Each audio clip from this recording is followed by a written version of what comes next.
Hi, Medical Skills. We're going to start covering the taking out blood pressure and what it means. Okay, for section 19.2, we will be doing the blood pressure. So blood pressure is the force of blood pushing against the walls of the blood vessels. So here are your blood vessels. I know, it's pretty sad. You can tell I'm such a nurse. I don't have balloons, but I have gloves. So I had to improvise. So my hand is my heart, and the rest of this will be blood vessels. So when the heart pumps, you see how much pressure is exerted all through the through the glove?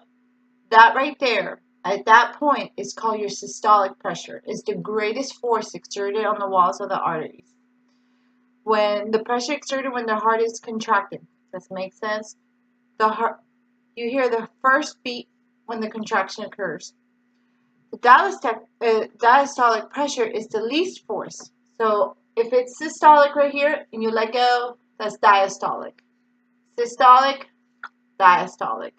Systolic, diastolic. You hear the first, the diastolic is the least force exerted on the walls of the arteries by the heart.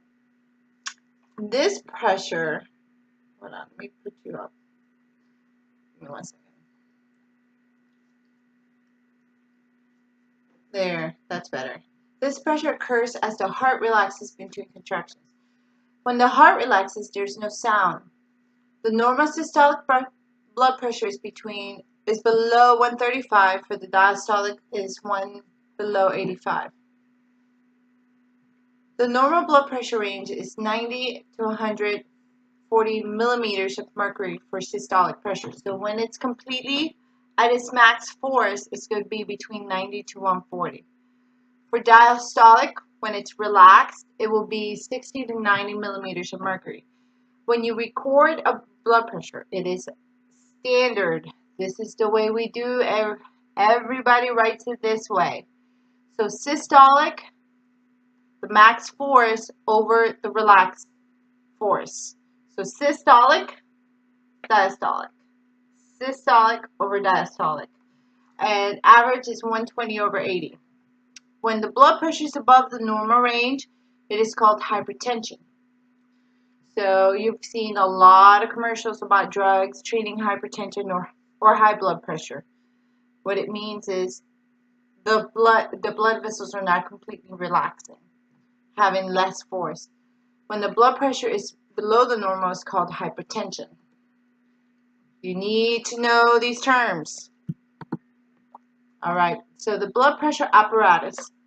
How do we measure this amount of force? It is measured with an instrument called a sphygmomanometer. Yeah, sphygmomanometer. Sphygmo means pulse. Mano means pressure. Meter refers to the measure. Most healthcare workers refer to the sphygmomanometer as a BP cuff or a blood pressure cuff. So yeah, we don't run around the hospital saying, "Give me the sphygmomanometer." We yell, "Get me the BP cuff." There are different kinds of blood pressure BP cuffs. There's the aneroid and electronic. This is the aneroid. This is what you will be practicing with in class. This is old school. You need to learn how to work this, because if you have a digital one and the battery goes out of it, you have to know how to use the backup manual one. This is the fancy one. It's fun, it's easy, it does all the works for you. But you still need to know the aneroid. Your stethoscope. This is your stethoscope. If you see it right here, this is your stethoscope. When you listen to a pulse sounds, you use a stethoscope. It picks up sound when it's placed against the body, so you need to place the bell against the body. The stethoscope has earpieces. Here they are. These squishy little ones are earpieces. A spring to help the earpieces keep in place. Flexible rubber tubing. This carries the sound. And a bell. This right here is your bell. And this right here. This is your bell right here. And this is your diaphragm. When you palpate the blood pressure, you may be asked to do a blood pressure by first palpating the radial pulse. This allows you to determine the correct inflation pressure. So we've already covered it, but just in case, see how the radial pulse is right, the radial artery is right there. We use 2 fingers and we palpate for it. Here's our video, and they do a better job at describing how to do auscultating a blood pressure and palpating a blood pressure. So I'm going to hush up and we're going to watch this video.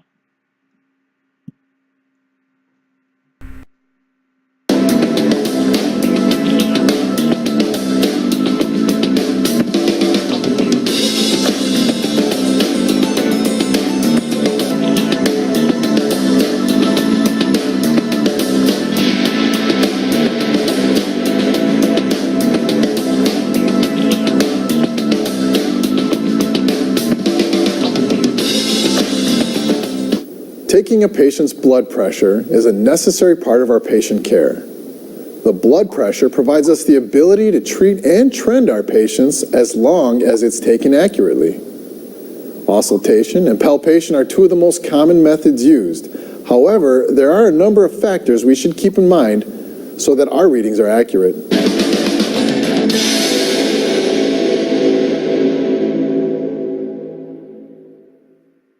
The arm must be placed at heart level. Cuff size is based on limb size, so measure the cuff appropriately. Place the cuff over the brachial artery, keeping the bottom of the cuff 1 to 1.5 inches above the bend in the elbow.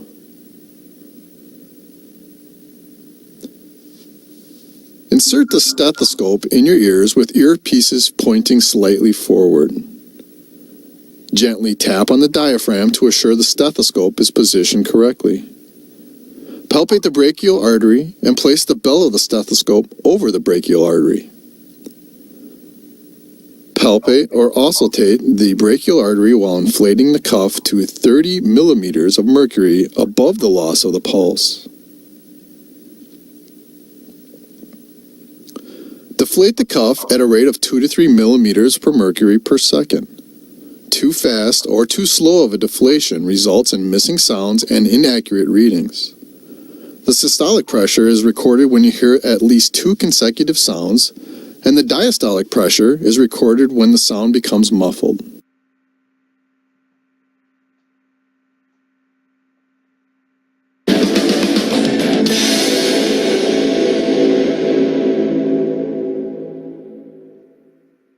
The arm must be placed at heart level.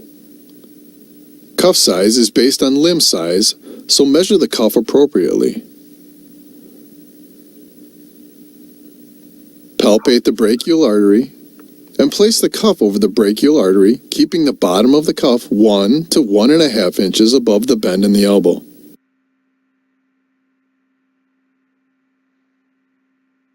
Palpate the brachial or radial artery while inflating the cuff to 30 millimeters of mercury above the loss of the pulse. Deflate the cuff at a rate of 2 to 3 millimeters of mercury per second. Too fast or too slow of a deflation results in inaccurate readings. The systolic pressure is recorded when you feel the return of the pulse,